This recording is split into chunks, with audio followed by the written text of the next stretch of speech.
stop recording or pause recording. Oop, I'm slipping. All right, I call the Parks Public Works meeting to order.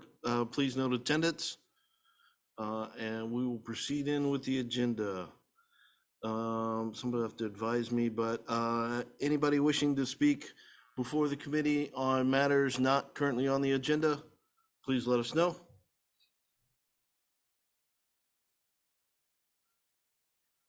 Joining as a panelist, I don't see anybody with a hand raised in the room, and I don't see hands raised online. So with that, we will proceed on with the rest of the agenda. First item on the agenda is the minutes for August 2nd, 2022. Well, no, are not available at this time. I saw no problem with them. I saw no problem with it. There are many things not on the agenda that we won't discuss. We're clipping through this. This is good. That was one item down. All right. Let me get back to you moved on me. So we'll move on to Agenda Bill 22-108, Water Reclamation Facility Phase 3 Update and Amendment to RH2 Services Agreement. Who can speak to this one? Andrew's gonna take the first two here. All right, thank you. You hear me okay? Good evening. So this agenda bill seeks to amend the existing services agreement with RH2 Engineering to include final project design, permitting, and support during bidding. So the existing agreement includes preliminary design of the water reclamation facility improvements. This is nearly complete, and work on the final design will need to begin soon to maintain schedule and sewer obligations for future customers. The preliminary design contract was for $532,217, and the amendment for the final design will increase the contract to a total of $1,970,000. This design cost is approximately 8% of the total project budget and exists in the 2021 through 2022 budget.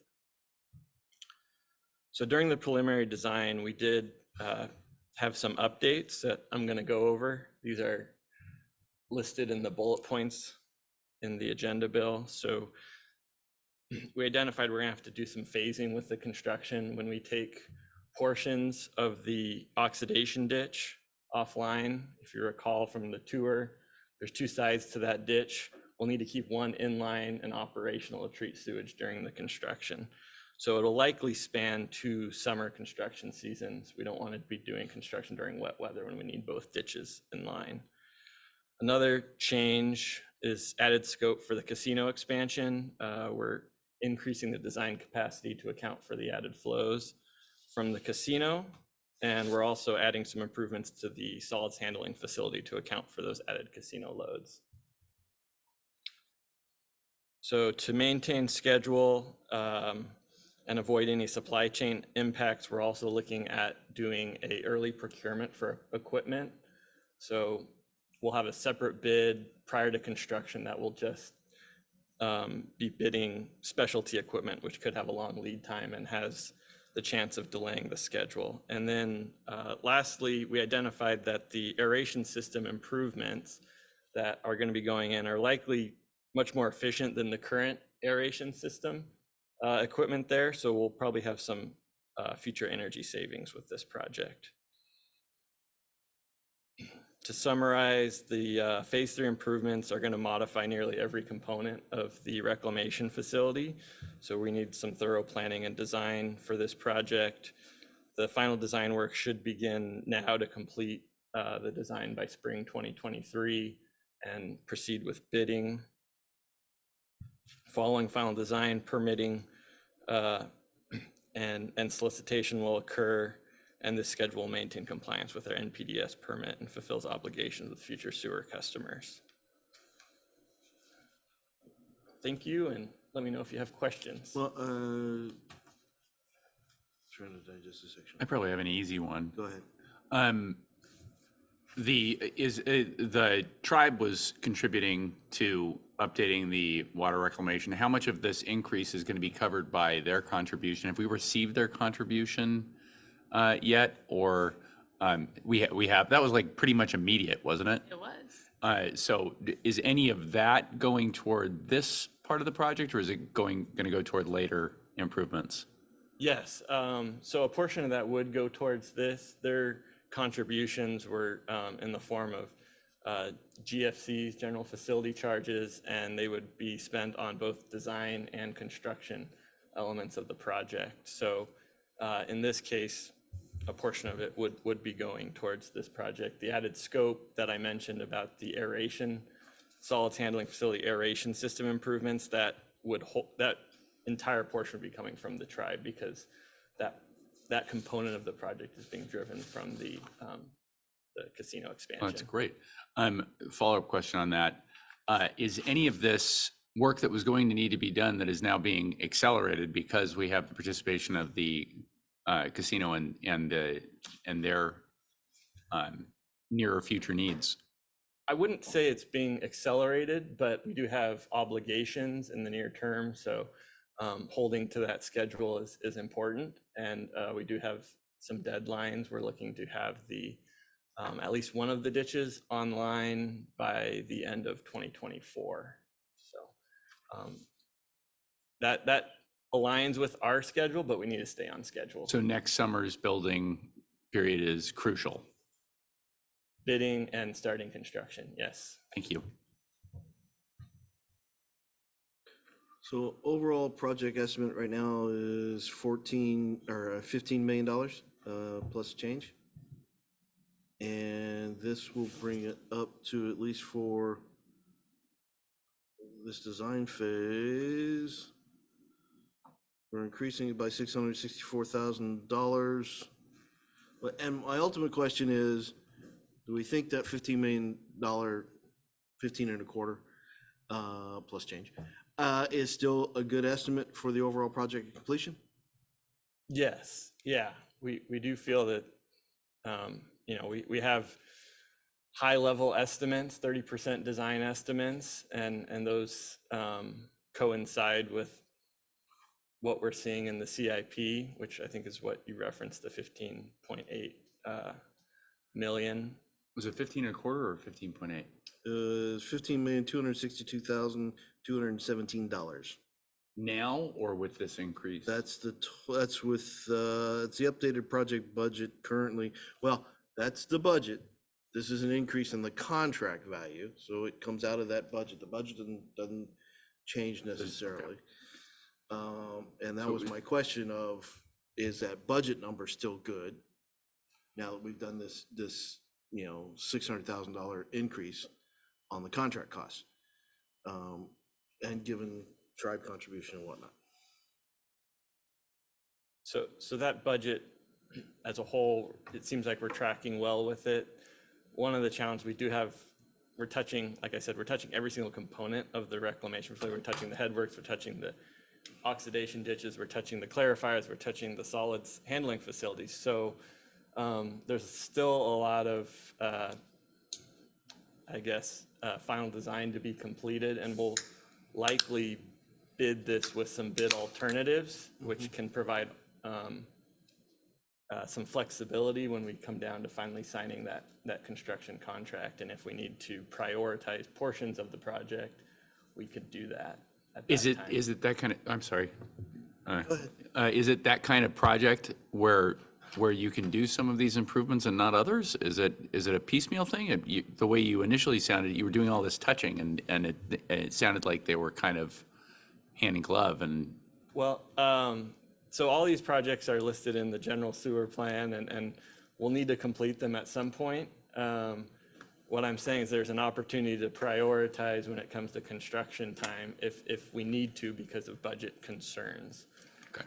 So, items such as the oxidation ditches, which increase the capacity, and the solid handling facility, those are important. We need to keep those on schedule, but there may be other items we could slide. But I drink this water, so which are those items? No, you don't. drink this. I don't drink this water. You don't know how water. thirsty I get. Oh, this is just the stuff that we throw on the golf course. Okay, all right. Okay, all right. Yeah, let him slide. I mean, based on the preliminary design, there's nothing that we want to slide, but I think in the past on phase 2, this is phase 3, we've done bid alternatives, which basically gives the city an option to eliminate portions of the scope at that time. But to Councilman Holloway's point, nothing that's going to endanger public health or anything like that. No, that's correct. And we would be obligated, I mean, through our permit to complete those projects. So, and the permit doesn't allow you to drink the water, so please don't drink the water. Okay, all right. No, so family vacation, at the beginning of the family Put this vacation. down here. At the beginning of the family vacation, it's, oh yeah, let's go do that dinner, let's go do this, let's go do that. Come toward the end of the family vacation, you're starting to look, can I get sandwiches out of the grocery store because we're running short on funds? So what I'm kind of picking at is really the budget analysis. Yes, we have money right now, but you're at the beginning. Yeah. You got loads of money right now. The budget analysis needs to tell me, yes, we're good for the project, not just for this biennial or whatever. So take a look at that long range. If we're going to start considering that it's not, we ought to have that discussion now while it's starting the growth to contain that budget within the project budget. Because we don't want to filter our water through cheap sandwiches. No, it's never a good idea. Okay. So, yeah, we are tracking that, and we do get we got a cost estimate, construction cost estimate with 30% design. We'll get another one at 90%. Okay. So that was item 1 and 2 in that. Does Joe have any questions? Joe, I haven't seen your hand up. You're okay? Got a thumbs up. All right.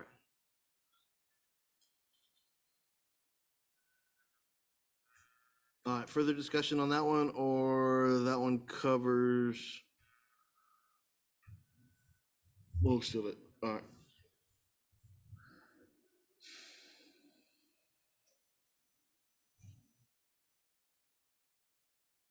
All right, if there's no further discussion, we'll go ahead and move that one forward. If nothing else for the dollar figure, we'll keep it on the regular agenda. Thank you. That was good. Oh, that wasn't a chair thank you. That was just a... That was good. Okay. Chair's just trying to keep up with going to the next agenda bill, which you probably already have up. All right. I need 2 screens.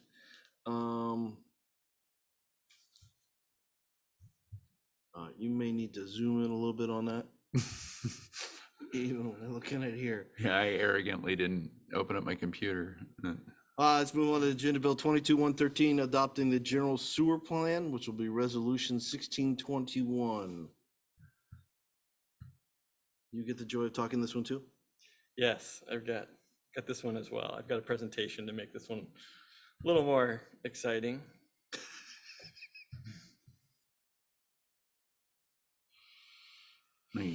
Top the excitement of that last one. The Beatles coming up, so he's Okay, worried. all right. Beatlemania. Please tell me it's a British Beatle. That'd be so awesome.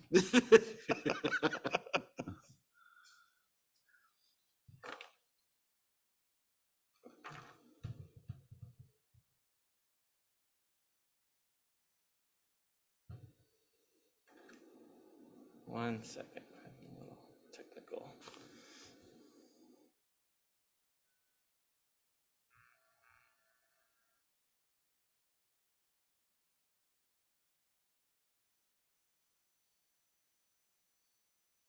Okay, thank you. So this presentation is to provide an overview and update on the city's general sewer plan. This plan was distributed to council via email earlier this month. We understand it's a large document. I'm going to try and summarize it here and just provide an update to council on from the last time you saw the plan. prior to agency submittal. All right, quick general sewer plan fun fact. This photo here next to the general sewer plan is me in my college years, and my favorite professor, Dr. Stencil from University of Washington.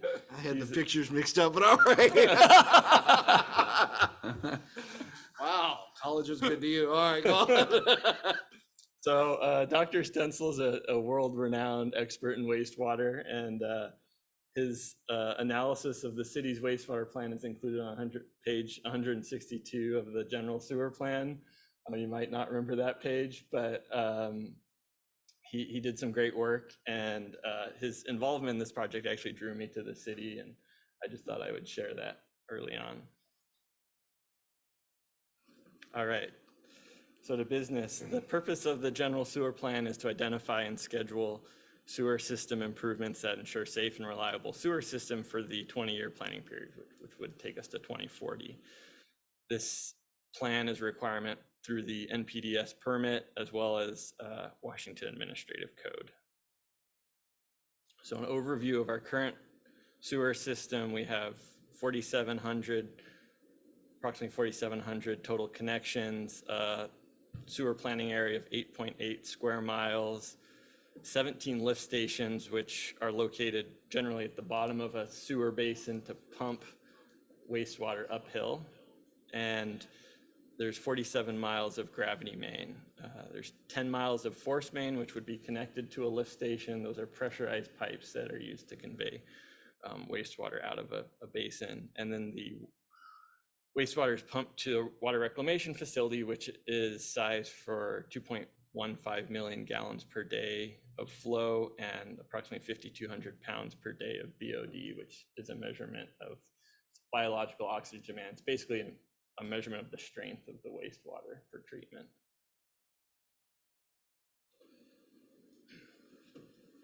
So this map, the overview of the city system, the green squares are locations of our lift stations, our existing lift stations.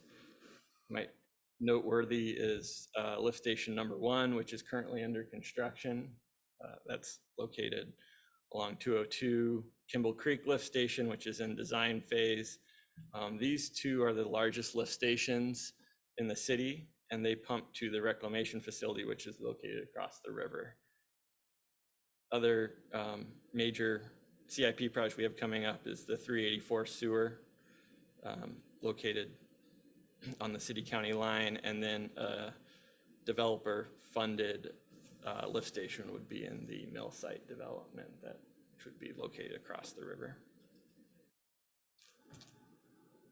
Okay, here's an overview of the water reclamation facility. So generally wastewater flows through the headworks to these large oxidation ditches. The bulk of the treatment occurs in these oxidation ditches and then transfers to the clarifiers where it was cleaned, and then the solids would go to this solids handling facility at the bottom of the page, and the liquids would be disinfected and sent to the river. So the bulk of the upcoming water reclamation facility improvements are captured in the phase 3 improvements. And as I mentioned before, nearly every single component on here is included in those phase 3 improvements. Further out, and likely after 2030, we may need to consider adding a third clarifier. But the intent of the phase 3 improvements to these oxidation ditches would be to push out that project by improving performance of the plant. Yes. And the need for the third clarifier is because of any kind of development that's going to happen between now and then, and more demand, or? It would be a combination of that and then performance. So we feel that with the phase 3 improvements, we can actually improve the performance of the oxidation ditches, which would then improve the influent stream to these clarifiers. So if we send cleaner water to the clarifiers, they don't have to work as hard. We only need 2 instead of 3. I see. Okay. But ultimately, the third clarifier is capacity to run effluent through and get it clarified. You're stretching out when you need that by doing improvements in the oxidation ditches. Prior to that, if we weren't doing the improvement to oxidation ditches, I assume that third clarifier would be required earlier. Yes. Yeah. So, I mean, there is a capacity component to. There's basically 3 clarifiers to flatten the curve, kind of thing. Yes? 3 oxidation, an additional oxidation ditch flattens the curve for the clarifier, allowing you to push it out to 2030. He could talk better. I don't know. Yeah. My mind is trying to wonder about the biology here, but I'm not going to go there. I'll try and I guess summarize, but the performance of the oxidation ditches controls how quickly things settle. So we have some bacteria that we don't like that we think we can get rid of through these improvements. The bacteria, we don't like them because they don't settle well. So if we improve that, things will settle faster and the clarifiers will perform better. We're not going to be adding an oxidation ditch, but we're going to be modifying them so that they actually perform better in the footprint that they're in, and the clarifiers we think we can keep in the footprint that they're in, at least for the through 2030. Okay. Sorry, I was wrong. We're not adding. Right. We did consider adding one, and this is a better alternative. All right, to summarize, the GSP estimates a future sewer population of 15,500 people. This is in 2040, so it projects out through 2040. And it also accommodates for the casino expansion as well as the mill site development. The facility will be sized to be, it'll increase to handle a flow of 2.7 million gallons per day and 6,500 pounds per day of load. This is approximately 25% increase to the capacity of the treatment facility. I have a question. So this is assuming the mill site development goes through. How does this change if the mill site development doesn't go through? Our design capacity would be overly conservative in that condition. So we didn't do that sort of analysis. The projections on numbers were based off of the city's comp plan, which included the mill site. Okay. Right. The comp plan, to say this correctly. So my Based question, on where we are, the comp plan assumes something's going in at the mill site and that there will be some expansion at the casino. That drives a requirement to the sewer plan and the water plan that says you need to and they project out past the comp plan for 20 years. Comp plan doesn't quite go that far, but they project out and have come up with the sewer plan and the water plan to meet those capacity requirements. Now, what we're talking with now on the mill site, that incantation may or may not happen. but the idea is that eventually something would. The assumption is eventually something will happen. But even that would be up for debate and appeal and all that sort of stuff. So I think isn't it, and this is a genuine question, isn't it incumbent upon us not to assume that the mill site development is going through and know what the plan is if it doesn't? Or if nothing ever goes in there, there may be an appeal that is so rock solid that we're not able to allow that area to be. I'm Piece going in, you have to kind of make the best assumption you can, because you have to build it before you need Totally. it, and it takes a while to build it. So You make the best assumption you can and put plans against that. and as far as the city is concerned, the best assumption is that eventually something's going to be done with that land. Okay. And that's the best assumption, but that's all it is. It's Absolutely. an assumption. Okay. All right. Sorry, that was. One additional comment kind of in that context, it doesn't pertain so much to the 2040 projections, but it would pertain to the phase 3 improvements. Our permit requires that when we hit 85% of capacity, that we start planning for the expansion of capacity. And our projections say that we've hit that, now. So Okay. that project needs to move forward, Regardless. of those expansions. If you need to amend the general sewer plan, later on or something, you could. And our sewer plan can't be hold it till you get to Issaquah. Not without a big sign on it. But anyway, go on. But it is an important point. The NPDES 2, did I get the right? National Pollution Discharge Elimination System. Requires us to be overcapacitized by 25%. Okay. There's nothing else that we can handle surges and other things. They really don't want any of this ever to get untreated out into the environment. Matter of fact, they find us if we do. Let's make sure that didn't happen.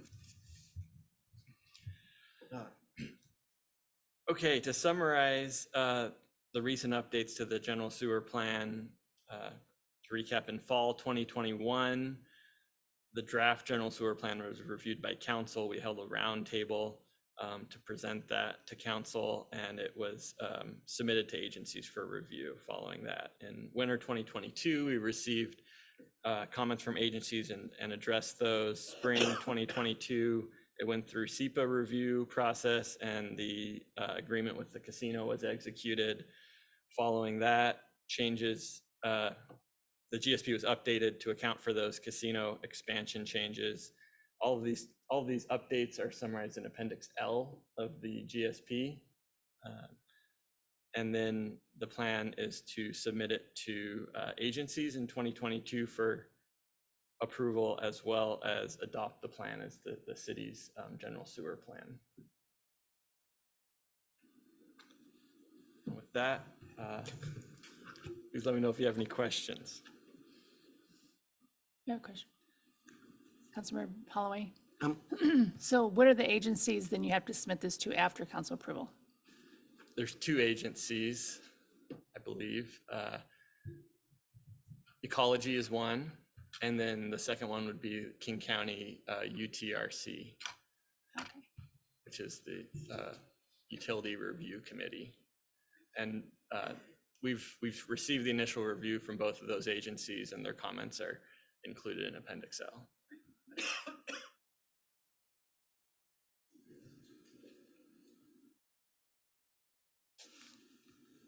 Good stuff, thank you. Councilman Johnson, you have a question?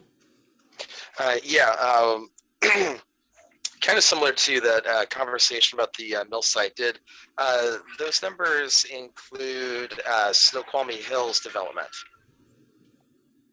Yes, Snoqualmie Hills West is in the comp plan and would be numbers feeding into the sewer plan. And part of the issue last time they came through is actually Snoqualmie Hills West proposed more residents than what was in the comp plan, and was more than what we had planned for in the water plan, which is why we didn't act on that last proposal they had.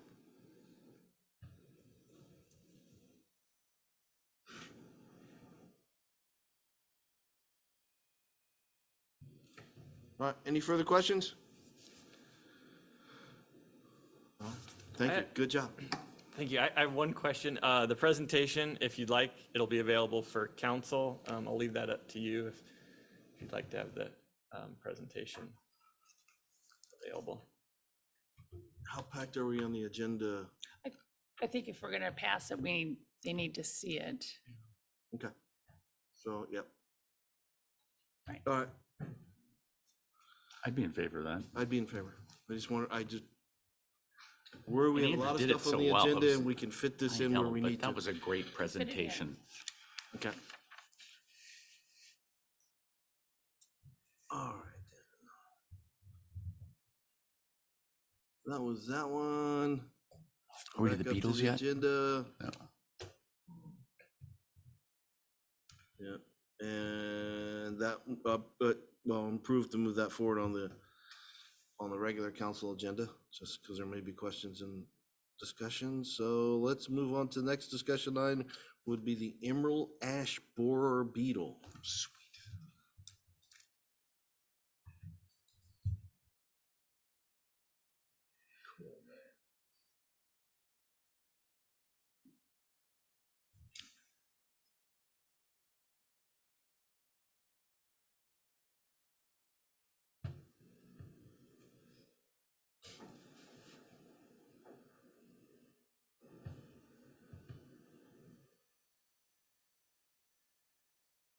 So we're gonna have to add a few more things to your title there, Philip. Please don't. It's like Daenerys Targaryen. Thanks for the opportunity to come and present to you. I'm doing this because I'd like you to hear this from me rather than from the newspapers or concerned residents, of which we've had a few already. So I first heard about emerald ash borer in about 2012 when I went to a conference up in Canada, an International Society of Arboriculture conference. I didn't know anything about it. Everybody was talking about this then. So that was a decade ago. And at that time, this insect was, for want of a better term, tearing it up in the Midwest and in Ontario. So I'm presenting today because it's on its way to us. So the news is that in June this year, it was detected in Oregon, in Portland. Prior to that, the closest place to us it was in Colorado. So it jumped a long way.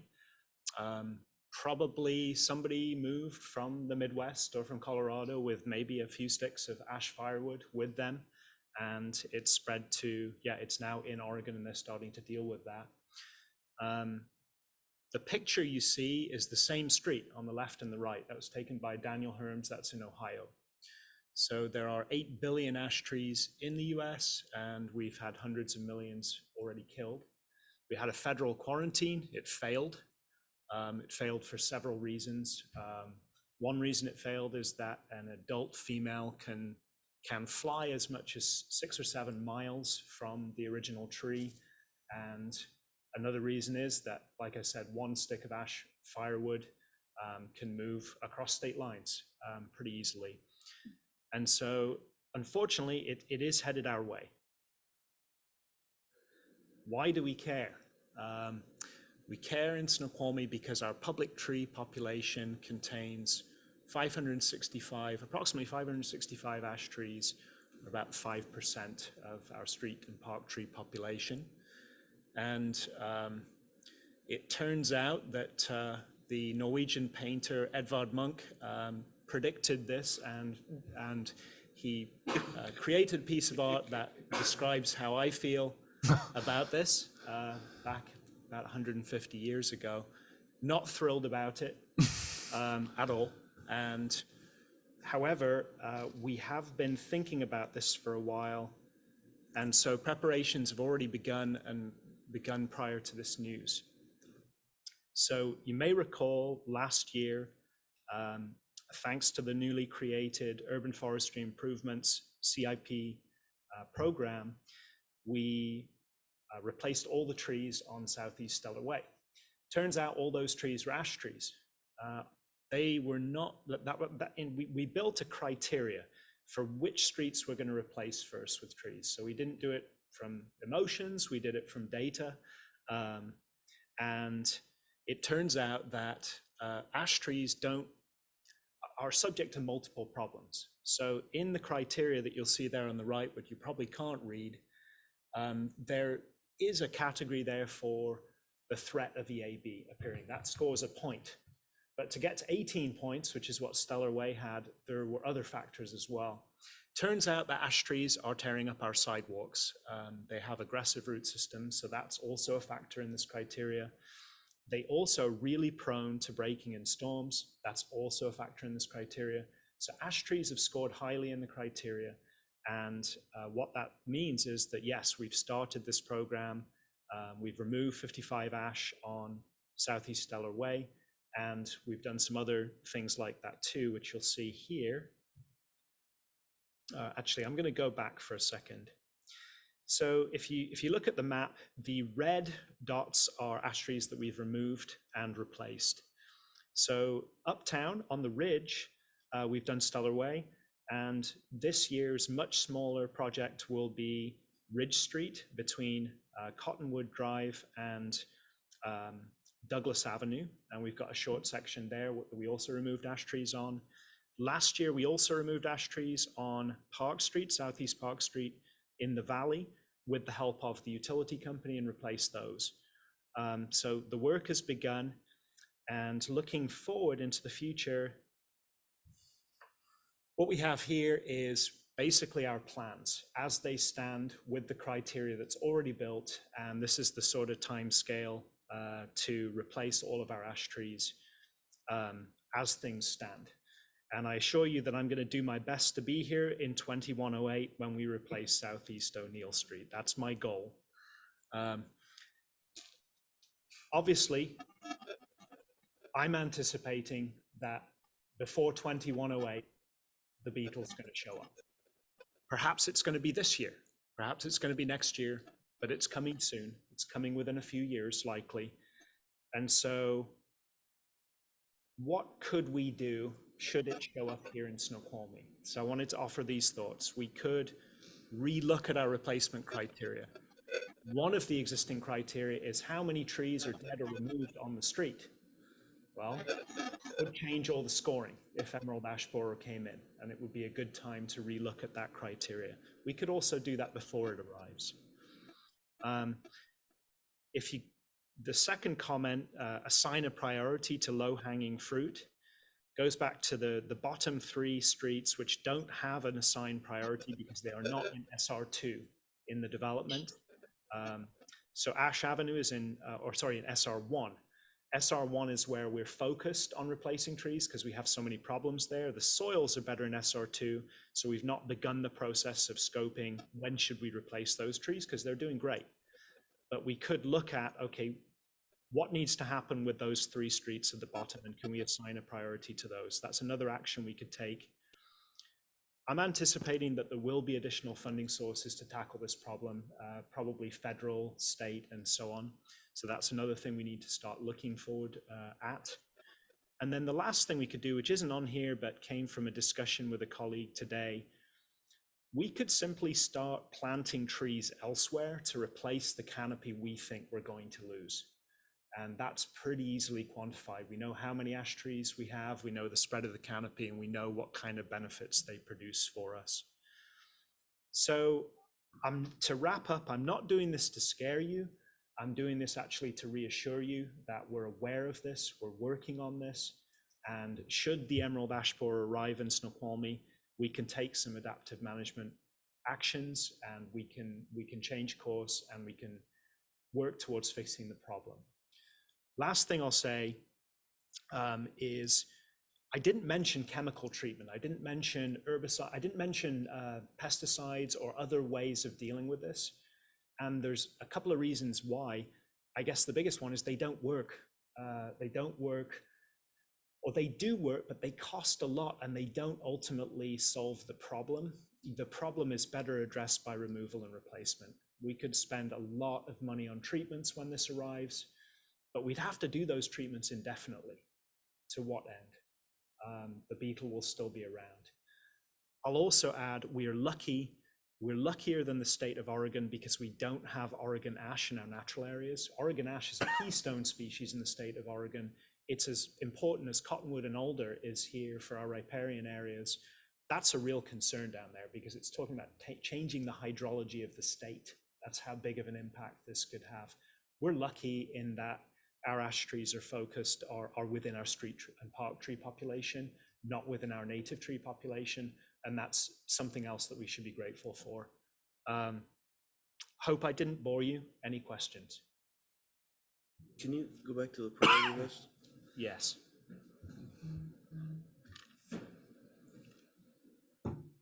So help me understand your prior, how do I get to priority?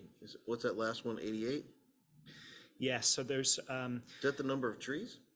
the priority is when we scored every street segment, we gave it a ranking for worst first. Stellar was worst, so it got priority 1, Ridge Street 2, and then all the way down to 88. There's actually 118 streets or street segments in SR1 that we evaluated.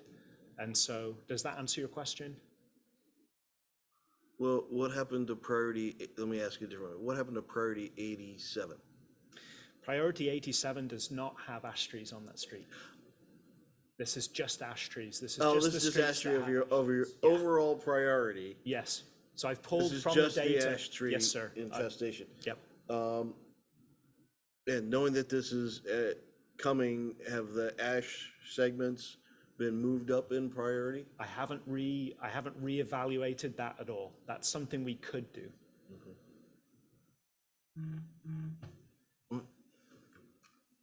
Any questions, Councilor Benson? My main the main question I had, he already answered. I was wondering what percentage of the trees in our forests are ash, but it sounds like it's basically non-existent. Yes, Okay, that is great news. And I also appreciate you pointing out things for us to be grateful for. So I do appreciate that. Yeah. Yeah. Why are that was the. I assume that you have a list of trees and the best ones to plant on streets. Yes. Are there like top 10 greatest hits that are Going down a dangerous road for you to ask me that. okay, but are there trees that are particularly good for streets and are not susceptible to blights or bugs and beetles? Absolutely. Now, I will say, we have this kind of holy grail quest amongst arborists to find the perfect tree. We call it the bulletproof tree. Mm-hmm. And we've thought over time, exactly. We've thought over time, thought this is the one, and then it's a moving target. We're in a dynamic world, especially with global trade. What I will say is we've got a pretty good idea of what works in Snoqualmie from our experience here over a few decades with the street trees that are planted. And we have street trees, some of them are right outside the store on River Street that have no known pest and disease problems here, and that we feel are very reliable. So how boring would it make our streets if we concentrated on it's a great question. your top 5 or 10? Great question. Yeah. I was really hoping for an answer. I will give you an answer. Oh, okay, right, Yeah. right. So if we concentrated on our top 5, we're actually putting ourselves in a very vulnerable state, because should an unknown show up, and in 2002, emerald ash borer was unknown in North America. We didn't know about it. We didn't know where it was from. And the issue there is it didn't co-evolve here with our trees. And so our trees are not ready for that. Something could come from somewhere in the globe and could impact any of those top 5, let's say. Our goal is to have as many different tree varieties as we can that have desirable attributes, so that when something like this arrives, it does not wipe out our whole population of trees. There's historical precedents for this in the United States. Chestnuts were very widely planted, elm trees were very widely planted, and ash trees are very widely planted on streets, to the extent that sometimes cities had 40 to 50%, large cities in the Midwest had 40 to 50% of their tree population on streets were these trees. Absolute disaster then when the insect shows up. So we're actually trying to avoid that. I would love to go with, the top 5, but it doesn't serve us into the future. So it seems like in the map that you're showing us, we have streets that are all ash. Correct. And I assume we probably have streets that are all, I don't know, oak, maple. Is there a reason that we don't diversify within the streets? We do on a limited way. So we will diversify on the streets close to intersections with crossing streets or at a street end or a street entrance. The SR2 standards do prevent us from doing, say, 2 trees of one species and then another 2 trees of a different species, it would make our streetscape look a little odd. But we do diversify within a street on a limited basis, maybe 2 or 3 species on a single street. So for instance, when we replaced Stellar Way, we did 2 species for 55 trees total. Well, as an arborist, setting aside moment just for the moment, the look of it, would there be advantages to having greater diversity within a single street? Yes. So do we need to reevaluate the way that we look at that? That would be a good idea. You're the guy who can do that best, so I'm asking you to do it. Wait, it's not. So it's the administration, because the planning department has said, try to have some continuity of the streetscape. Sure, that's the way we've always done it, and now we have some streets that are potentially going to be dead of trees. He on his own can't go and violate that. So that I'm not asking him to violate anything. I mean, I know I want to know. You know, I'm not particularly. You know, it's, when he's talking about wiping out populations of trees, I want to know what the other options are, right? And Mr. Bennett knows this better than any of us. I would be interested in knowing what the advantages would be to thinking of another way to plant the trees on our streets. Oh, and he's doing that, but he's also doing it in terms of he's balancing between maintaining biodiversity. So, and there will always, COVID, things come through. Dutch elm disease was not native, came through and chewed through the Midwest. I was there. Yeah. So that where global economies, things will come through. By maintaining the biodiversity, if any new agent comes in, you're only risking a certain percentage of your overall tree population. I think that's a great The fact that we point. have them kind of clumped in areas, once it takes a hold, it'll work its way down the line much easier. Pieces probably one more layer if we were to diversify that population throughout, but it's more important at the macro level that you maintain that diversity. I think we're saying the same thing. I agree. What I do know is that when we have had points when we've had to take out all the trees, down the median of Snoqualmie Parkway for a quarter mile or on a street down, Park Street. And, the questions I hear from people is, what the heck, why'd they chop down all those trees? And certainly they're not chopping down trees because they just got mad and wanted to take it out on trees. They're doing it for a reason. But when all the trees on the street are the same and they all have to come out because they're all the same, that's a real drawback to only planting one kind of tree on a street. You still got the uniformity, but people are less happy with it when it's uniform stumps.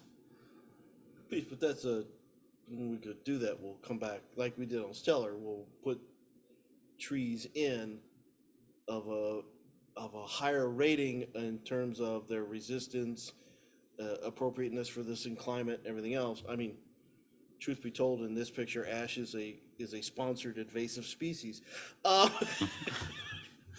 But yeah, and the argument can go both ways. I'd look at it also to say, if I do have a problem with ash, I can now focus, as opposed to hopping all over the city trying to find where to get the individual ash trees that are diversified out or separated out. I can now go to specific regions and just tell the guys, go down that block, take them out. So it goes both ways. He's the professional, and he worked with the professional planning, and unfortunately they all report to the same director, so life is good. And I just wanted to point it out that this city is actually kind of unique from several I've worked in, because you have such a good spread of parks throughout all your neighborhoods, and they act like biodiversity banks because we can do more trees in those park areas. So it's not going to be Armageddon out there if something happens. we got it under control, and we work closely with the planning department on plan reviews to say, hey, well, maybe we can think about, instead of planting all this tree, work on 10 different types of trees throughout your design. So we do that currently. And on to go off of what you said, Mike, we issued a moratorium on the planting of ash several years ago because we knew this was coming. So that was in conjunction with planning, and we just prevented developers from having that as an available species to plant along the streets. Cool. Wait a minute. I see a hand up. Councilman Johnson, you have a question? Yeah, I remember a few years ago in Issaquah, they had this situation where I guess the people who were involved, some number of them who were involved with tree removal when it has to occur, happened to all be on vacation. And so the proper notices didn't go out to residents on a street. And all of a sudden, one day, they see all their trees are getting removed, and they had no proper notice. I'm just curious, what is our process for notifying residents before we take out their trees so that they don't come out screaming at the people who are doing it? Sir, it varies depending on the situation. So if it's a dead tree, I'll be perfectly honest with you, I may not notify ahead of time because oftentimes... Oh, sure, yeah, that makes sense. I mean, if it's dead, then go ahead and take it out. I'm more worried about when it's like a whole street of trees. Yeah, so in the case of Stellar Way, so we did remove ash trees along there that were alive, 55 of them. We had a resident meeting ahead of time. We wrote a letter to residents. So we took a couple of different measures so that nobody was surprised, prior to that happening. And also, we only take action on city-owned trees. We don't go onto private property and mess with people's trees. We are taking care of the city-owned forest.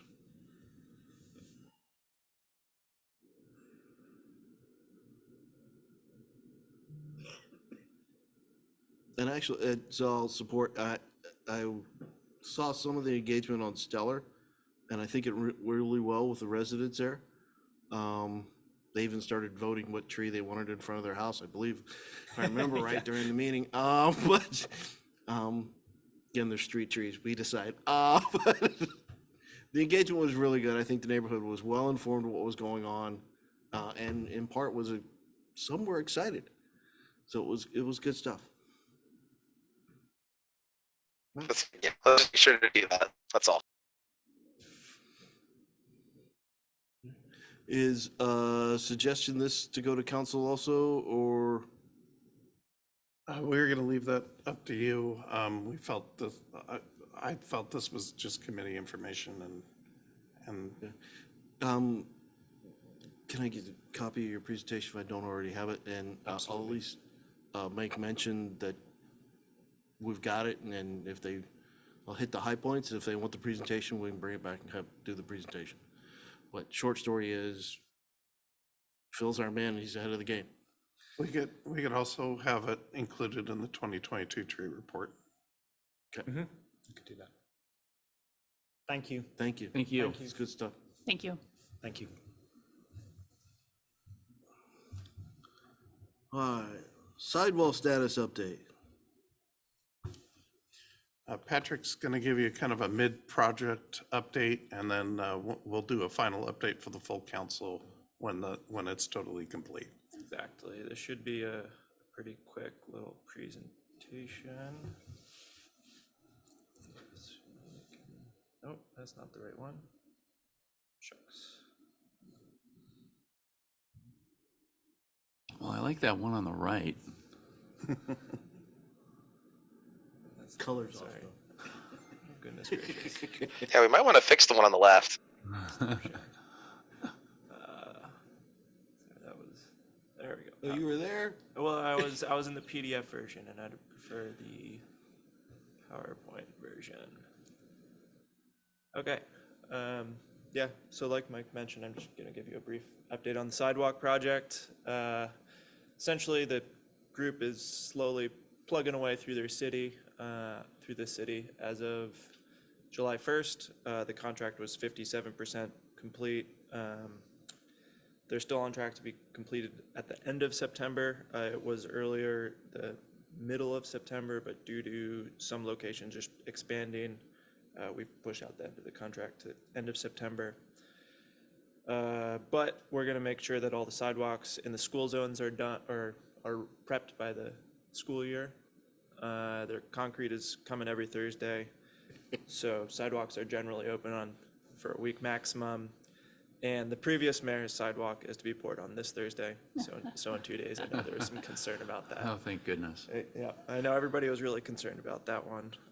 So Like a mayor. How long, is watch. that just a day event? I know his Yeah. grandson's there on Fridays. Yeah, I'm but letting- anyway. letting everybody know so that if you want to go celebrate, you can be out You there can on walk on Thursday. it Friday. He should be there Thursday and do a little foot imprint. Say go out there with his hands. Yeah, and so here's just a map of all the locations that have been completed versus what's left. Like I said, it's 57%. It might not look like it, but based on square yardage, it's 57, or it was. It's going to be a little bit more now just because that's 2 weeks outdated. And then one final note is Mike and our IT department, actually just Mike, Director Mike, not Mike Sauerwein, sorry, Mike. Sauerwein. The Just- team, The team. The team. The team. That's right. Two mics next to each other. So anyways, the team just put together this way to report sidewalk hazards to the general public. It just got announced in our mailing last week. It's available on our website. And so it's just a way to say, hey, I got an issue with the sidewalk, rather than emailing Joan personally, which is kind of the best way we had been doing it previously. And so far, I would say it's a resounding success. It's been out live for just over a week, and I think I've got 20 hits already, Wow. which is pretty good considering it just went out on the mailing list a few days ago. So Snoqualmians be tripping. exactly. And that's it. That's my update. Can we go back a couple slides? Yep. the goal on the reporting website is to get next year's list by October 1st so that we can start working on that RFP to get it out in time for the construction season. Yep. So anything that comes in after October 1st will have to wait until the next project, or if there's extra funds and we could sneak it in, we'll sneak it in. We'll keep a list of opportunities as we go through the project. Well said. Okay, Councilman Johnson, you have your hand up? Yeah, I was wondering if you've gotten any yet from the public. Did you say feedback? Sorry, you broke up a little bit. Oh, yeah, had you gotten any forms filled out by the public yet? Yeah, about 20 thus far. So Yeah, I was curious about just kind of the rate of return on all that and what the public engagement was. So that's great. One other thing on the map, if you go to that slide. Yeah. Selfishly, I'm curious about just a little bit further south on Jacobia. If you had any more that were yet to be done, there was one that I thought was to be, but I haven't seen any work on it yet. yep. So unfortunately, the very southern portion of the map got cut off. Just map sizing. But Yeah. if it was on there before, it's going to be on there still. Okay, just want to make sure. Yep. There's also a form you can fill out on the city website that would, Do it by October 1st, then we should be able to get to it next year. But do we have some, I thought we had something comparable to PCI except for sidewalks, correct? I have no idea. No. Not that I'm aware of. Or at least there was a sidewalk server. They did a mapping of all the sidewalks. Yeah. So Yeah, We had an ongoing map. I don't want you to replace the sidewalk in front of my house just because I find your form and fill it out 20 times. I do want this somewhat driven by, the form is a cause for relook, but we should know how our sidewalks are in general.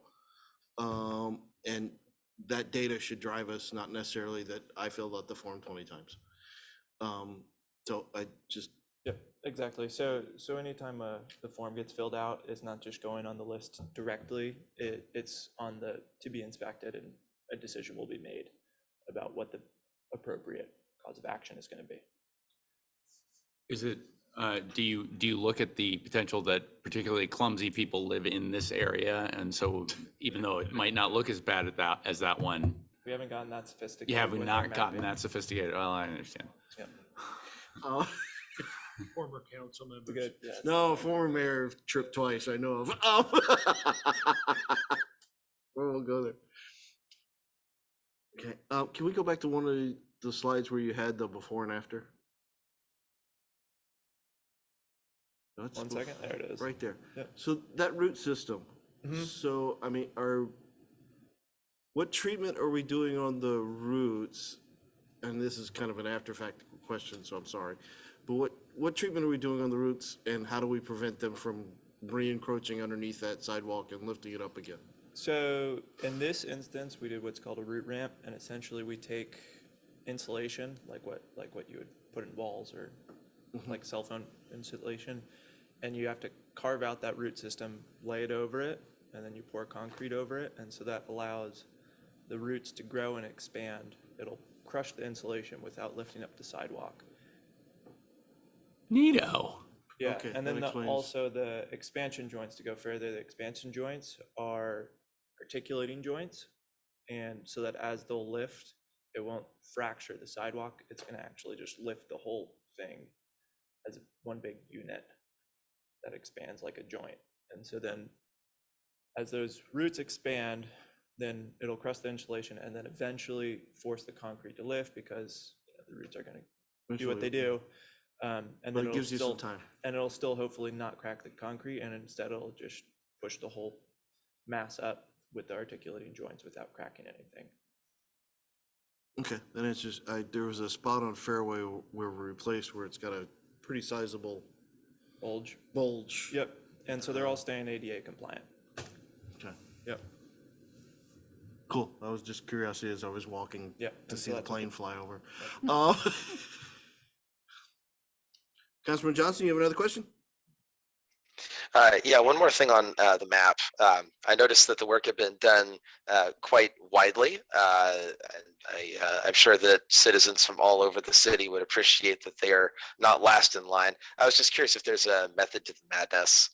There is. It's been a lot of getting near the schools have been the priority right now. And then actually now they're more working from, call it the northeast to the west, is the way that they're approaching it now. But really it's at the contractor's discretion for the most part. I just gave them guidelines of, you have to hit these targets by these dates.